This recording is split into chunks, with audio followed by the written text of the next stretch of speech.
Kwentong Bayan. Kung sakaling manliligaw ka at kapalit kamatayan, itutuloy mo ba? Ang kwentong ito ay hango sa totoong buhay. Mula ito sa isa nating kabayan na itago na lang natin sa pangalang Andoy. Taong 2001, Antique. Pre, akala ko ba matapang ka? Simpleng kagat lang ng aso, takot ka? San ba kayo pumunta ni Beboy kagabi? Kung hindi bukol, kagat naman ng aso yung nakukuha nyo. Wika ng kaibigang si Kano. Hindi naman ako takot, no? Siyempre masakit. Ikaw kaya yung kagatin ng aso. Nagamot naman na to kagabi ni Mang Pilo, yung mana ng dok. Ang problema, medyo kumikirot pa. Gusto ko kasing pasukin yung malaking lumang bahay dun sa may burol. Eto kasing nililigawan kong si Aliyah. Ang sabi, hindi niya ako sasagutin kung duwag ako. Kaya ayun, sinubukan naming pasukin yung mga nakakatakot na lugar. Kasama ko si Beboy. Tugon ni Andoy. Nako, nalagot niya. Hindi niyo ba alam yung lumang bahay sa burol? Pinamumugaran ng kung ano-anong nilalang pati elemento eh. Dito sa lugar natin, walang naglalakas loob na mapadaan dyan. Tapos kayo, talagang ginawa niyo pang laro. Aso. Saan naman manggagaling yung aso? Wala namang nakatira dun. At saka paano magkakaroon ng aso? Baka hindi nyo alam ha. Naging usap-usapan sa baryo kung sino mang mapangahas na pumasok sa lugar misteryosong nawawala. Pagpapaliwanag ni Kano. Naku, naniniwala ka ba dyan? Kano yan. May nakatira kaya? Diba, Andoy? Yung babaeng nakasuot ng blusa. Sinaway pa nga yung aso kaso bago maabot ng babae, nakagat na si Andoy.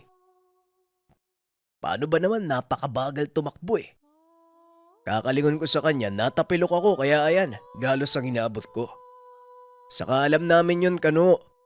Kaya nga yung lugar na yun yung pinili naming puntahan. Alam mo na, pag nalaman ng nililigawan niya na matapang yung kaibigan natin, baka sakaling sagutin siya. Kaso, minalas nakasalubong namin yung malaking aso. Wika ni Beboy. Yan kasi, pareho kayong hindi nag-iisip. Oo nga pala no, may sayawan sa kabilang baryo mamayang gabi. Gusto niyo bang sumama? Maraming babae dun. Eto naman kasing si Andoy, pinagtsatsagaan yung anak ni Mang Pasing. Ayan ang napala mo, kakasunod dun sa babae. Maraming babaeng mas maganda, pati na din mas maganda yung katawan kay Aliyah. O siya, sige na, may pupuntahan lang ako ha. Mamaya, susunduin ko kayo. Tugon ni Kano. Napabuntong hininga si Andoy at Beboy dahil may punto si Kano. Bakit nga ba sinasayang ni Andoy ang oras sa babae na tila kahit anong gawin niya, hindi pa rin niya makukuha? Napakahirap ligawan ni Aliyah ni hindi ito nakikihalubilo sa mga tao sa lugar.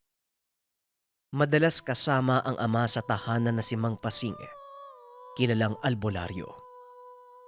Isang bagay lang ang sasagutin ng dalaga. Yung lalaking matapang at walang kinakatakutan. Ayaw niya ng lampa at duwag. Kinagabihan, sinundo nga sila ng kaibigan. Magkalapit lang naman ang tahanan ng dalawa. Napansin ni Andoy at Beboy na nakainom na si Kano. Makikita ito sa mga kilos at pananalita na tila pautal-utal at panay ang pagtawa. Medyo hindi maganda ang pakiramdam ni Andoy dahil sa sakit na nagmumula sa sugat. Pakiramdam ng binata, hindi din sila magiging masaya dahil merong iniinda. Magpasa ganun pa man, hindi ito makatanggi sa mga kaibigan. Lalo pat kung hindi siya muling sasama, siguradong hindi titigil ang mga ito sa pagkumbinse sa kanya. magbihis ka na. Si Beboy, kahit may mga galos, hindi tumatanggi. Ikaw para kang, kung, kung ako kay Alia, hindi talaga kita sasagutin. Pero kung talagang matapang ka, sasama ka sa amin. Hindi kaya kumpleto ang barkada kapag wala ka. Saka lagyan mo na lang ng tapa yung sugat mo. Mawawala yung sakit yan mamaya. Lalo na pag nakakita ng magandang babaeng nagsasayawan. Wika ni Kano. Sige na pare. Hayaan mo, dito naman kami ni Kano eh. Alalayan ka namin. Napaalam na din kita kanina sa mga magulang mo. Pumayag nga sila eh. Basta daw umuwi ka na maaga. Wika ni Beboy. Maaga o umaga. At saka, Ay nako, nagsama-sama na naman kayong tatlo. O Andoy, ayos ka lang ba? Kinukulit ka ng mga kaibigan mo. Pati ako natatamay eh. Nasa'yo naman yan kung sasama ka. Sigurado ba kayong kagat lang talaga ng aso yan? Lalo pat parang hindi magandang pakiramdam mo. Mamog pa anak. wika ni Nanay Lorna, ina ni Andoy. Huwag po kayo mag-alala, Nay. Hindi na po masakit, saka kompleto naman ang mga kulo ko eh. Kung hindi ako sasama, alam mo naman, Nay, kung gaano kakulit tong dalawa eh. Hindi talaga titigil yan. Siya nga po pala, nasan si tatay? Tanong ni Andoy. Ay ayun, tulog na. Maraming ginawa yan sa bukid eh. Hindi ka na niya inabala dahil dyan sa lagay mo. O siya sige, kung sasama kay umalis na kayo para maaga din kayong makauwi. Ay kayong dalawa, kayo nang bahala sa kaibigan nyo, pakiusap. Lumayo kayo sa gulo. Wika ng ina. Nang matapos ay pumasok na ng tahanan si Nanay Lorna. Samantalang ang tatlo naman ay naganda ng makalis. Kahit hindi maayos ang pakiramdam ni Andoy, isinawalang bahala niya ito. Inisip ng binata ang kagustuhan at kasiyahan kasama ang mga kaibigan. Ilang minuto pa ang nakalipas nang bagtasin nila ang daan papunta sa sayawan. Ilang palayan ang nilakad nila bago maabot ang lugar. Sa kalagitnaan ng paglalakad ay biglang nahinto si Andoy. Naramdaman niya na tila may nakasunod sa kanila. Tinignan niya ang buong paligid at sinigurado kung may tao ba. Nagtaka ang dalawa sa ginawa ng kaibigan. Iniisip na natatakot na naman si Andoy dahil madilim ang paligid. Ni wala man lang silang nadadaanan na may ilaw. Ayos ka lang ba? Pansin ko, panay ang tingin mo pare ah. May problema ba? Saka kung natatakot ka, nandito lang naman kami ni Beboy. Kami ang bahala sa'yo. Wika ni Kano. Ayos lang naman ako. May narinig lang ako eh. Saka parang may nakasunod sa atin. Kung sa bagay, baka taga-baryo lang din. Alam mo na, pupunta din doon makikisaya sa sayawan. Tugon ni Andoy. Oo nga naman, alam mo na. Hindi lang naman tayo ang makikisaya eh. Ayan, malapit na tayo. Nakikita niyo ba yon? Naku, ang daming ang tao ah. Saka napakalakas ng tugtog. Malayo pa lang, dinig na eh. Wika ni Beboy. Nagmadali na ang tatlo papunta sa lugar. Bukod sa masama na ang pakiramdam ng kasama, yung dalawa, sabik nang makakita ng mga babaeng panauhin sa sayawan. Habang masaya ang dalawa, kabaliktaran ang nararamdaman ni Andoy. Ang masaklap nang marating nila ang lugar. Sobrang lakas ng tugtog na tila pakiramdam ni Andoy tumatagos sa kaluluwa. Pakiramdam ng binata, may kung anong nanunuot sa loob ng katawan. Nakaramdam din si Andoy ng panlalamig kahit na lahat ng nakapalibot ay basang-basa ng pawis dahil sa pagsabay sa musikong nilalatag ng maestro sa tugtugan. Kumuha sila ng upuan sa gilid. Nakaupo lamang si Andoy at sinabing habang tumatagal, lalong bumibigat ang pakiramdam. Ilang sandali pa, nakakita si Andoy ng isang maliit na ibon. Dumapo mismo sa gilid ng inuupuan. Sa paglalarawan ng binata ay kulay itim ito. Mapupula ang mga mata. Habang abala ang mga kaibigan sa paghahanap ng kapareha sa sayaw, si Indoy naman, dinadamdam ang pangirot ng sugat. Habang tumatagal ay pasakit ng pasakit. Malakas ang tugtog, ngunit napapaisip ang binata dahil naririnig niya ang ibong nakadapo malapit sa kinauupuan. Dagdag pa ng binata, tila nakikisabay ito sa tugtog. Hindi niya natagalan ang ganitong sitwasyon. Walang ano-ano ay tumayo na si Andoy. Kumuha ng bato para ipangtaboy sa ibon. Akmang babatoy na sana, biglang may humawak sa braso ng binata. Napabalikwa si Andoy. Hinatak siya ng lalaking may hawak ng batuta. Hinila nito si Andoy palabas ng kasiyahan sa pag-aakalang mamumukpok ng bato ang binata. Bakit ka may bato? Sino yung hampasin mo, ha? Kanina pa kita pinagmamasdan eh. Parang wala ka sa sarili mo. Sinong mga kasama mo? Ang putla mo, ah. Adi ka, no? Nasaan ang mga kasama mo? Tanong ng tanod. Ay hindi ho, masama lang po yung pakiramdam ko. Hindi din po ako mamumukpok. Pasensya na po kayo, hindi ko na po ulitin. Tugon ni Andoy. Talagang hindi na mauulit. Hindi ka na makakapasok dito. Umuwi ka na.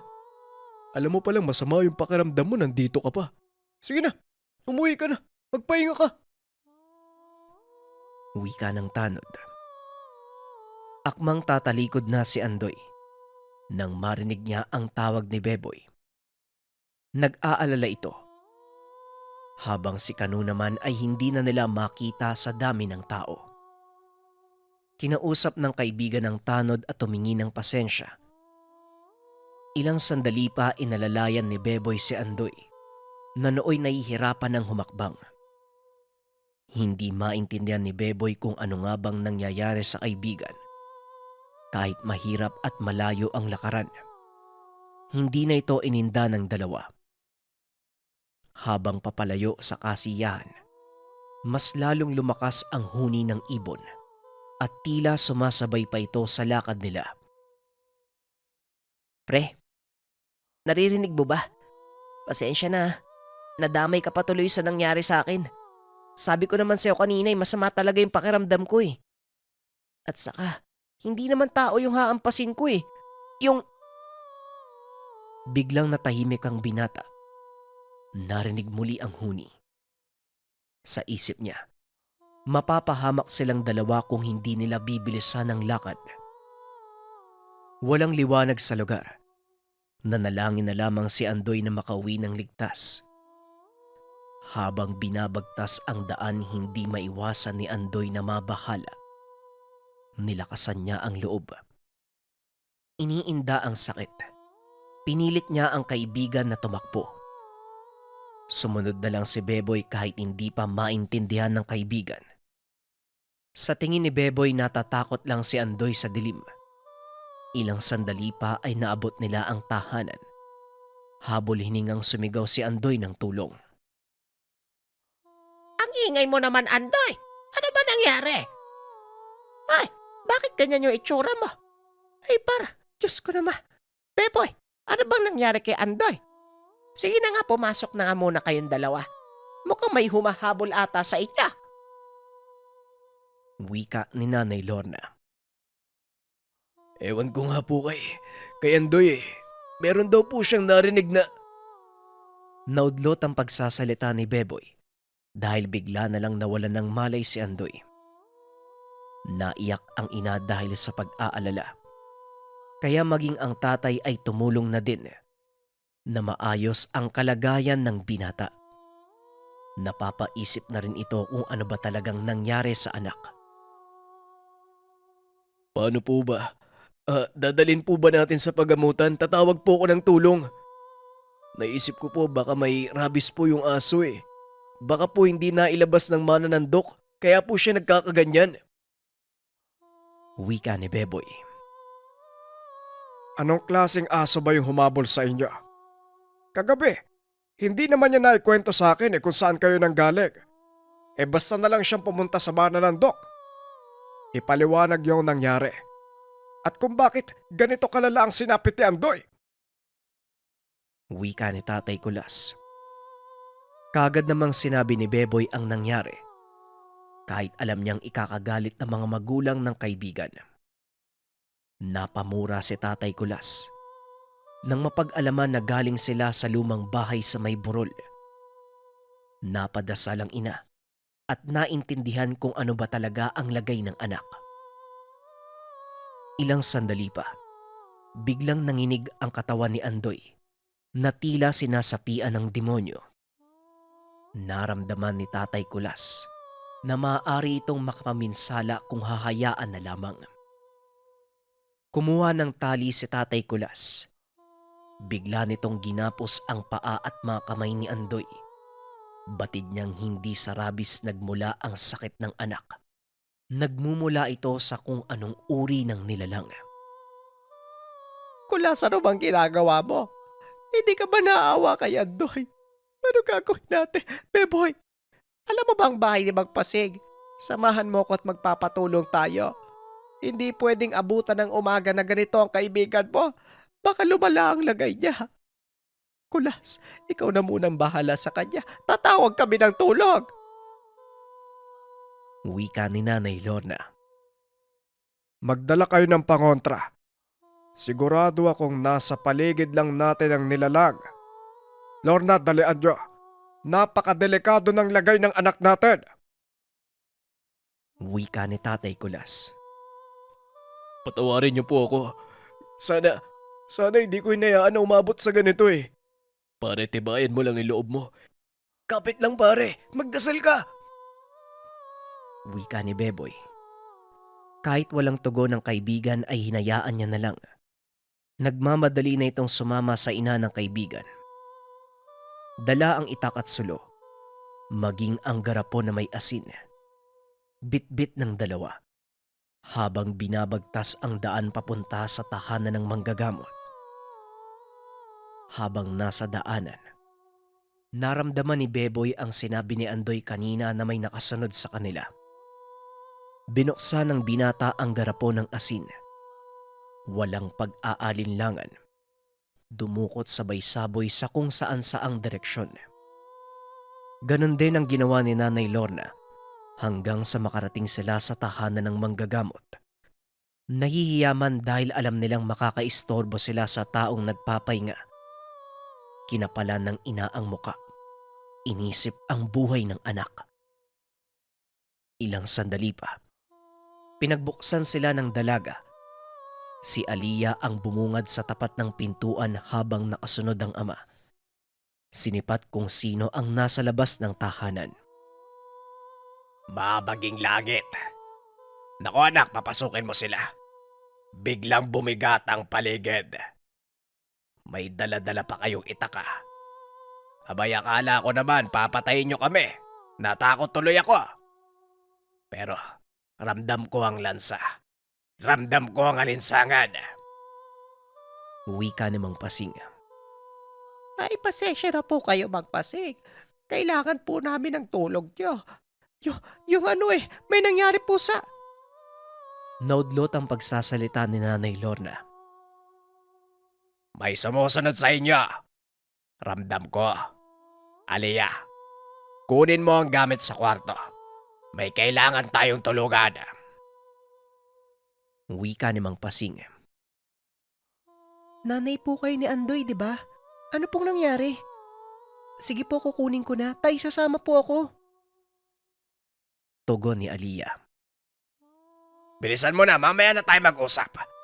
Baka maubusan tayo ng oras. Muling wika ni Mang Pasing. Bago lumabas ay nagdasal ng proteksyon si Mang Pasing. Ramdam niya ang alinsangan ng lugar. Habang nasa daan, pinaliwanag ni Beboy ang nangyari. Ganun na lang ang pag-aalala ng albularyo sa sinabi ng binata.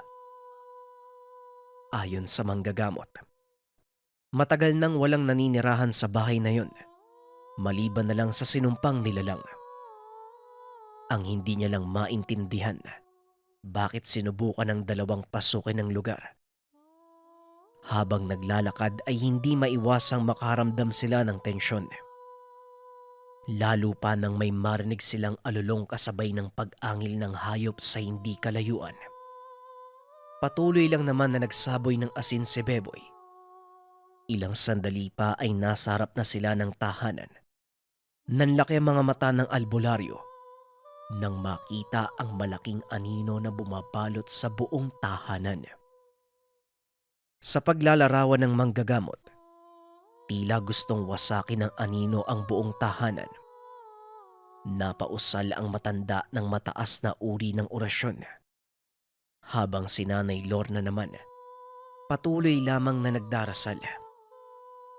Itinaas ng albularyo ang kanang kamay at kumumpas sa hangin, na tila may kung anong kinuha at ibinato sa tahanan. Paulit-ulit ito hanggang sa nawala ang anino. Diablong umatake sa anak niyo. Magmadali ka, Lorna. Magsiga kayo ng pampausok. Alea, tumulong ka na, anak. Wika ni Mang Pasing. Nakita nilang umiiyak si Tatay Kulas dahil nagdidiliryo na ang anak. Habang nakatali ay panay labas ang itim na likido sa bibig ni Andoy habang tumitirik ang mga mata. Gamit ang palad, umiipang matanda ng dasal. Ginamit niya itong pangtakip sa mga mata ng binata. Habang nasa ganitong estado, hinawakan naman ng ama ang anak upang pakalmahin. Alea, sabayan niyo si Lorna sa pagdarasal. Kung maaari, lakasan niyo ang bigkas. Wika ni Mang Pasing. Mapapansin sa itsura ni Andoy ang unti-unting panghihina. Tumigil na din sa pagpupumiglas. Indikasyon na gumagana ang mga dasal. Habang si Aliyah at Nanay Lorna tuloy lamang sa pagdarasal.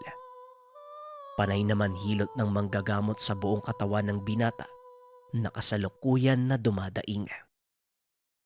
Tila may kinakalas na kung ano-ano ang manggagamot. Ilang sandali pa ay kumalma ang paligid. Maging ang naramdamang tensyon ay humupa nang makitang unti-unting bumabalik na sa wisyo si Andoy. Maya-maya pa, nakatulog ng maayos na tila walang nangyari. Umubo ito at gumilid ng pagkakahiga. Nakahinga ng maluwag ang albularyo habang tinatanggal ang mga tali ng binata. Sinuri din ng manggagamot kung maayos na ba talaga ang binata. Hinanap naman ni Tatay Kulas ang kinagat ng aso. Ipapakita niya sana sa albularyo. Ngunit laking gulat dahil galos na lamang ang natamo ng anak. Napabuntong hininga si Mang Pasing habang pinapaliwanag ang nangyari sa anak. Ayon sa kanya, kuyog hangin ang nambiktima sa anak. Isang uri ng aswang na may kakayahang magpalit ng anyo. Pero matagal na panahon na at sa pagkakaalam ng albularyo, patay na ang aswang kasama ang alagang aso. Doon na inumaga ang manggagamot at si Aliyah. Sinigurado nitong tuluyang nilisa ng diablo ang lugar. Nang magising si Andoy, kaagad niyang nakita si Aliyah. Parang nakakita ka ng multo. Magpasalamat ka kay Mang Pasing, siya ang gumamot sa'yo. Nagtapat na din ang kaibigan mo. Nagpapalakas ka pala para manligaw sa dalaga. Maganda nga itong si Aliyah. Pero kung manligaw ka man, magtrabaho ka muna. Nang hindi naman nakakaya dito kay Mang Pasing, hindi puro kalokohan ang nalalaman niya. Wika ni Nanay Lorna. Naku, si nanay naman oh. Pero, Mang Pasing, pwede ko po bang ligawan si Aliyah? Tanong ni Andoy. Tumango naman ng albularyo. Merong kondisyon. Patapusin muna ng pag-aaral ang dalaga hanggang sa kolehiyo. Kaya hinigpitan ito ng ama dahil gusto niyang maiba ang landas ng dalaga. Maliban sa panggagamot, wala naman silang pinagkukunan na ikabubuhay dahil may edad na din si Mang Pasing. Mabilis namang lumipas ang panahon. Nakapagtapos si Aliyah, habang si Andoy naman nagpursiging makatapos sa piniling kurso. Sa kasalukuyan, nagkatuluyan ang dalawa. Patuloy pa rin silang ginabayan ng ama ng dalaga dahil anumang araw, anumang panahon, maaari silang balikan ng nilalang. Naniniwala ang albularyo na sa oras na magkaroon ka ng koneksyon sa mga nilalang, kahit kailan, hinding-hindi ka nila makakalimutan. Ang kwentong ito ay hango sa totoong buhay. Mula ito sa isa nating kabayan na itago na lang natin sa pangalang Elton. Taong 1987, Camarines Sur. Isang linggo na lamang ay pista na ng barangay nila Elton. Lahat ay abala na sa pag-aayos ng kani-kanilang tahanan. Isa sa nakagawian ng residente sa lugar. Bukod sa mga handang makakain ay inihahanda rin ang tahanan dahil madalas na umuwi ang mga kamag-anak na nakatira sa iba't ibang lugar. Kaya naman, itinuturing na isa sa pinakamasayang okasyon ang pista sa lugar. Kahit ang binatang si Elton, inaabangan din ang pagdiriwang. Kahit pa wala namang paghahandang nagaganap sa loob ng tahanan. Dahil si Mang Jerry na ama ni Elton, wala namang interes sa ganitong kasiyahan. Kaya tuwing pista ay normal na araw lamang sa tahanan ng dalawa. Hindi naman ito dinamdam ni Elton. Dahil nakasanayan na niyang magbahay-bahay na lamang at pumunta sa ibang kabarkada para makisalo sa handaan. Hindi naman din bago sa Elton sa lugar dahil dito na rin siya ipinanganak. Sa katunayan, halos lahat ng kapitbahay ay kilala ang binata dahil sa magaling ito sa pakikipagkapwa. Itinuturing ng iba na sariling kamag-anak sa Elton at hindi sila nag-aatubiling magbigay ng tulong sa binata. Ang hanap buhay ni Mang Jerry ay pagtulong sa pagkukopra tuwing panahon ng anihan ng niyog. Ngunit hindi naman palaging may nagkukopra kaya may mga oras na kinakapos talaga sa pinansyal na aspeto ang dalawa. Ngunit kahit ganoon ang pamumuhay ng mag-ama, wala namang sama ng loob o nasasabi ang binata. Dahil kahit hindi masyadong nagsasalita ang ama, ramdam niya ang pagmamahal nito sa kanya. Bukod sa alagang manok ay tanging si Elton lamang ang inaasikaso ng ama. Sa tuwing nagkakaroon ito ng pera ay palaging ibinibili ng paboritong mga pagkain ng anak. Mabilis na lumipas ang oras.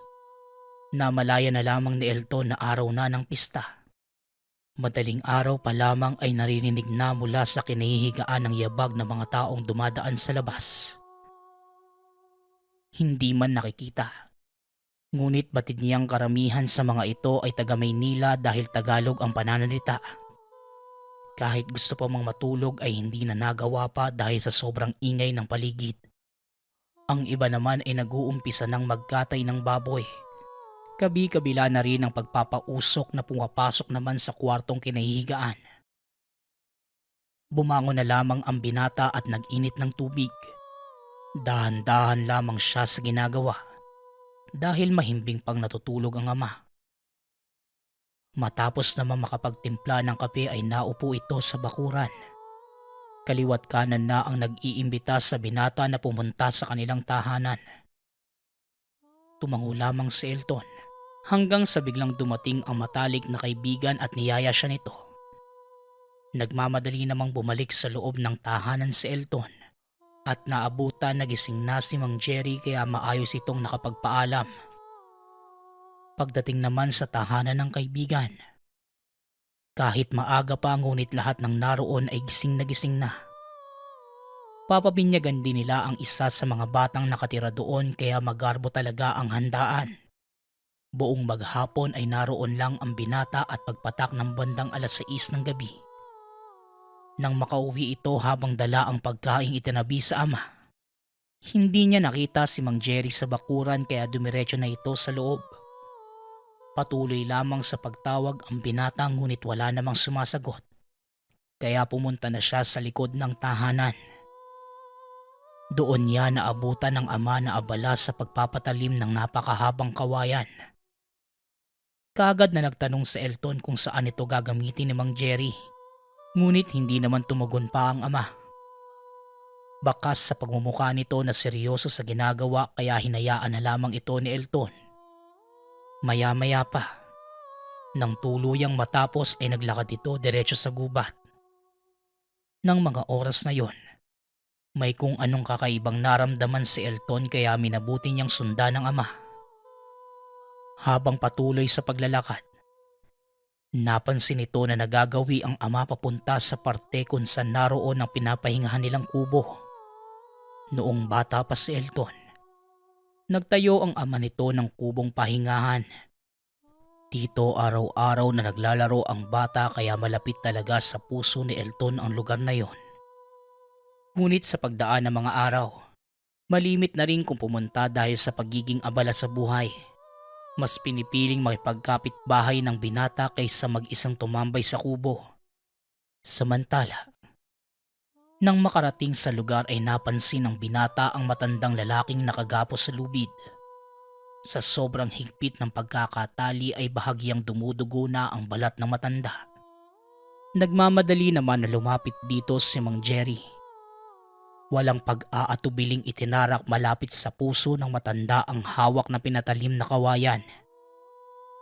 Dahil dito ay bahagyang napasigaw si Elton, kaya kaagad siyang nakita ng ama. Halata sa mukha ni Mang Jerry na galit ito, kaya kahit papano ay nakaramdam ng takot ang anak. Kaagad naman na sumenya si Mang Jerry na lumapit sa kanya sa Elton. Dahan-dahan naman itong pinuntahan ng ama. Alam kong nabigla ka sa nakita mo. Pasensya ka na anak kung nakita mo pa ako sa ganitong sitwasyon. Halika dito. Tingnan mo ang matandang nasa harapan natin. Hindi yan normal na tao. Isa yang aswang. Pinatay ko siya dahil may malaki siyang atraso sa atin. Wika ni Mang Jerry. Habang dahan-dahang hinahawakan ng katawan na nakabulagtang matanda. May hinugot ito na isang botelya mula sa bulsa. At pinataka ng itim na likido na nagmumula sa bote ang bunganga ng matanda. Walang ano-ano'y sa mabilisang paraan. Biglang naagnas ang katawan ng matanda. Ganun na lamang ang pagkabigla na naramdaman ni Elton. Kaya hindi ito kaagad nakaimik. Habang si Mang Jerry naman ay nagpatuloy lamang sa ginagawa. Ayon sa binata, para sa kanya ay napaka-imposible dahil papaano bigla na lamang naagnas ang bangkay. Matapos ang ilang minuto ay tanging naiwan sa harap niya ay ang kasuotan ng matanda. Sa puntong yon, hindi na malaman ng binata ang mararamdaman. Lalo pat nasabi na rin ng ama na isa itong aswang. Tay, hindi ko po naiintindihan ang nangyayari. Pero kung mamarapatin niyo sana, itatanong ko lang po kung ano bang kasalanan ng matandang yun. Ni minsan hindi ko pa nga po siya nakita eh. Paano po yun nangyari? Tanong ni Elton. Marami ka pang hindi nalalaman sa pamilya anak. Palawakin mo sana ang isipan mo sa mga sasabihin ko. Albularyo ang yumaong lolo mo. Pero hindi ko gustong pasukin ang mundong kinabibilangan niya. Kaya hindi ko tinanggap ang pamana ng pagiging manggagamot. Hindi naman nagalit o nadismaya si tatay. Ang sabi lang niya, Naiintindihan niya ang kalooban ko. Pero tinago ko ang lahat ng kagamitan niya. Kaya nga lang, hindi ko na kaya ang pamimerwisyon ng mga nilalang nakagaya ng aswang na yon. Ninakaw pa nila ang gamit ni tatay. Hindi ko man maituro kung sino talaga ang gumawa. Pero sigurado ako anak, sila lamang ang magkaka-interes doon. Sobrang lakas ng kapangyarihan ni tatay nang nabubuhay pa siya. Tugon ni Mang Jerry. Wala namang nasabi si Elton sa lahat ng mga narinig sa ama. Dahil ito ang unang beses pa lamang niyang makakita at makarinig ng ganong bagay. Pansamantalang nagkaroon ng katahimikan sa dalawa. Hanggang sa nagsalita si Elton at ang naisagot lamang. Tutulong siya sa paghahanap. Nabigla naman si Mang Jerry sa sinabi ng anak. Diretso itong niyakap sa sobrang tuwa. Hindi akalain ng ama na maiintindihan at matatanggap siya ng sariling anak. Nang mismong oras na yon, nagwika ito na kinakailangang magsanay ni Elton para maisagawa ang pagtulong sa kanya. Wala namang pagdadalawang isip na sumang-ayon ang binata at niyaya na niya ang ama pabalik ng tahanan. Mula ng gabing yon, nag-iba na ang araw-araw na takbo ng pamumuhay ng mag-ama. Bagamat hindi albularyo si Mang Jerry ay meron itong alam na mga paraan sa pakikipagharap sa mga nilalang. Dahil bata pa lamang ay mahilig itong manood sa ginagawa ng ama noong nabubuhay pa. Ayon pa kay Mang Jerry, hindi magiging madali ang pakikipagbunos sa mga nilalang, lalo na ang gagawing pagbawi sa gamit. Samantala, sa tuwing magigising naman si Elton ay wala na itong iba pang ginagawa, kundi aralin ang tamang paggamit ng mga pangontra sa aswang, kagaya na lamang ng punyal. Wala namang naging reklamo ang binata sa ginagawa dahil bukal sa puso niya ang gagawing pagtulong sa ama. Mahirap ngunit sa araw-araw na dumadaan, paunti-unti nang nakakabisa ng binata ang mga aral na ginagawa. Madiing sinabi ng ama na kailangang mabawi ang mga gamit dahil yun na lamang ang pamana ng sariling ama sa kanya. Marami na ang nagtataka dahil hindi na lumalabas ng tahanan ng binata. Ngunit hindi naman ito pinansin pa ni Elton dahil wala siyang ibang iniisip kundi matulungan si Mang Jerry. Sa loob ng halos 9 na buwan ay wala nang ibang ginawa ang dalawa kundi suyurin ang mga kagubatan sa lugar.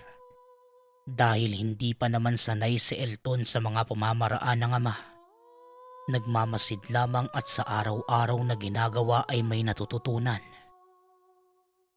Isang araw, may isang matandang lalaki na bigla na lamang pumunta sa tahanan para mag-abiso. Ayon sa matanda, nalalaman niya ang lugar kung saan iniimbak ng mga nilalang ang mga gamit ng tao. Hindi man sinamahan ng mag-ama sa tinutukoy na lugar. Malinaw naman itong ibinigay ang direksyon kaya kahit papano, nakaramdam ng pag-asa ang dalawa na matunton ang lungga ng mga ito. Hindi naman nagsayang pa ng oras si Mang Jerry. Kaagad na itong kumuha ng mga gagamiting buntot pagi sa pagsugod. Ayon sa kanya, mabigat ang labanang magaganap dahil karamihan ng naroon sa lugar ay mga veteranong aswang. Nag-abiso rin ito kay Elton na wag nang sumama dahil hindi pa niya kabisado ang galaw ng mga kakaharapin. Kaya maaari itong malinlang at makuha ng mga nilalang. Ngunit hindi naman sumang-ayon ang binata at nakipagmatigasan sa ama. Sinabi niyang kung anuman ang laban ng ama ay laban din niya. Dahil sa pamimilit ng binata, sumang-ayon na lamang si Mang Jerry at binigyan ng doble proteksyon ng anak sa pamamagitan ng pagpapadasal sa isang albularyo. 3:00 ng hapon, araw ng Biyernes, nag-umpisa nang maglakad ang mag-ama papunta sa sinabing lugar na matanda. Habang abala sa paglalakad, tahimik naman na nagdadasal ang binata dahil baka yun na ang pinakamalaking hamon na kakaharapin. Habang si Mang Jerry naman, bakas sa galaw na desidido sa gagawin. May kalayuan ang nilalakad ng dalawa. 2 oras na mula na magsimula sila. Ngunit diretso pa rin si Mang Jerry sa paglalakad.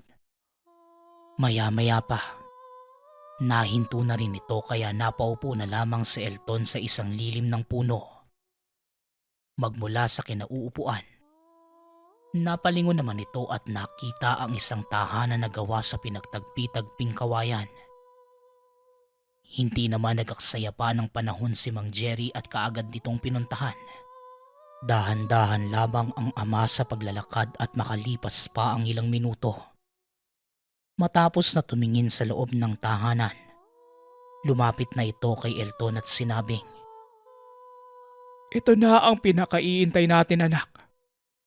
Tama nga ang matandang nagbigay sa atin ng abiso. Pugad ang kubong iyan ng mga nilalang. Pero wala pa sila sa mga oras na to. Abala pa sa paghahanap ng mabibiktima. Kaya, kunin na natin ang pagkakataong to para makapasok dyan. Maghanda ka, anak. Huwag kang matakot. Basta ang tanging biniling ko lamang sa iyo ang sundin mo. wika ni Mang Jerry. Habang si Elton naman, kagad nang bumangon sa pagkakaupo at inihanda ang sarili. Ikinabit nito sa katawan ng isang maliit na botelya na naglalaman ng itim na langis. Ayon sa pinanggalingang manggagamot, makapangyarihan ito dahil may sabulag na laman ng bote. Samantala, kaagad na nagumpisang maglakad papalapit sa tahanan si Mang Jerry. Kaya kaagad namang sumunod si Elton. Hindi na huminto pa bagkus dumiretso na sa loob ng tahanan ng ama. Kaya sumunod na rin si Elton. Sa bungad pa lamang ng tahanan ay nakaramdam na ng kilabot ang binata. Dahil nagkalat ang mga dugo at napakasangsang ng amoy na tila taong naagnas. Diretso nang binuksan ni Mang Jerry ang pasukang pinto at dito bumungad sa dalawa ang iba't ibang klaseng katawan ng tao. Mukha itong mga laruan na manika lalo na ang mga katawan ng sanggol. Lahat ng mga ito ay nakatayo at tilat ang mga mata. Dahan-dahang nilapitan ni Mang Jerry ang mga nakahilerang katawan at isa-isang tinignan. Hanggang sa hinawakan ng ama at sinubukang ilubog ang mga daliri sa bandang tiyan ng isa sa mga ito. Ngunit napakatigas kaya napakunot na lamang ang noo ni Mang Jerry. Habang si Elton naman, nakakaramdam ng sobrang takot kaya halos hindi na makagalaw sa kinatatayuan.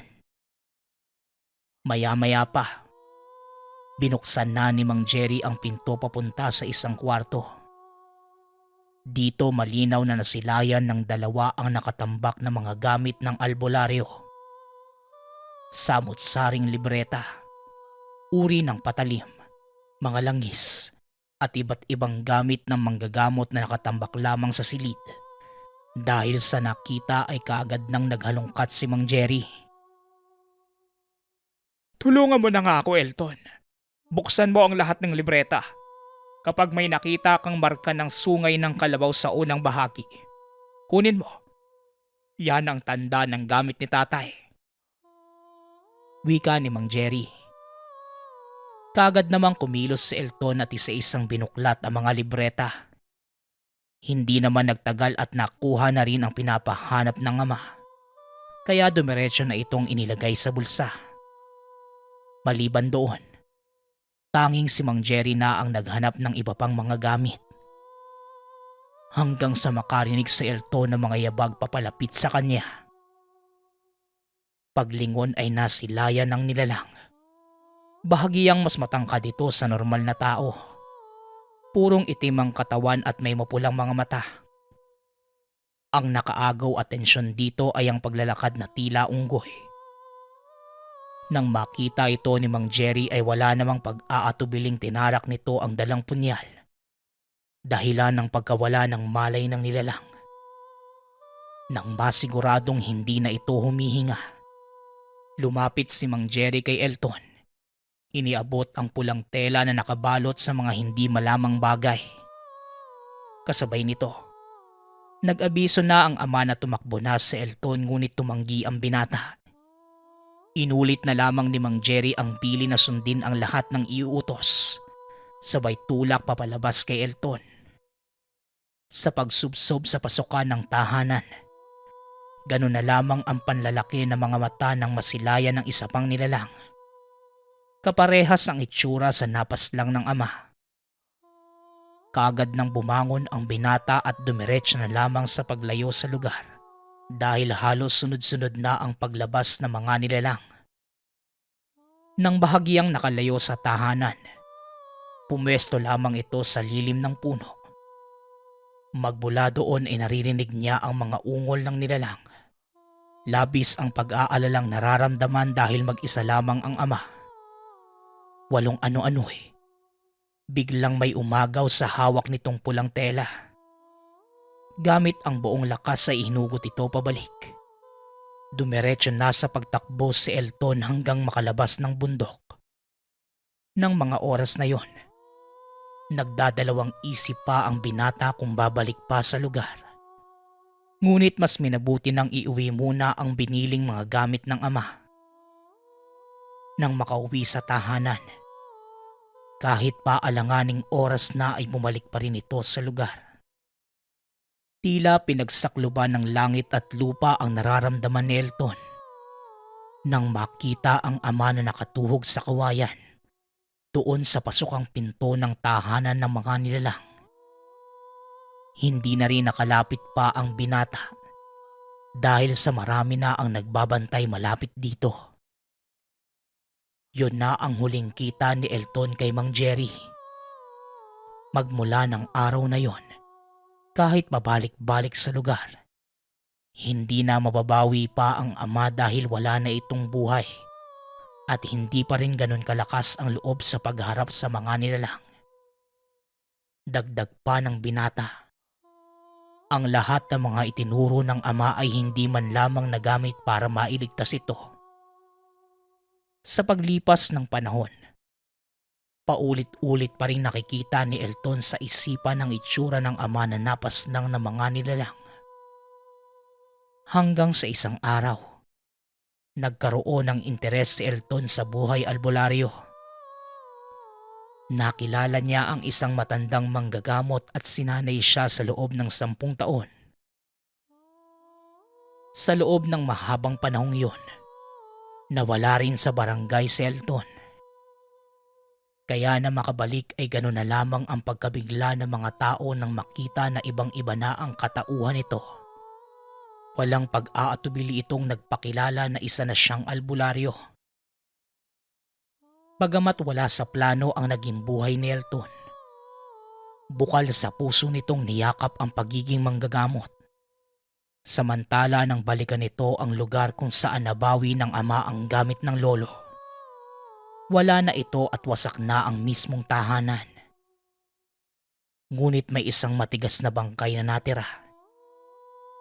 Nang suriin ni Elton kung sino yon, laking pasasalamat niya nang makita ang bangkay ng ama. Hindi naman ito pinagsabi ni Elton dahil hindi na gusto pang magambala ang mga kaluluwang naiwan. Magpasa hanggang ngayon, matigas at hindi pa rin naaagnas ang bangkay ng ama. Nilibing na lamang niya ito sa lupa at para hindi mahalata, tinaniman na lamang niya ng samut-saring puno ang palibot. At hinding-hindi malilimutan ni Elton ang pagpawi ng gamit ng lolong albularyo.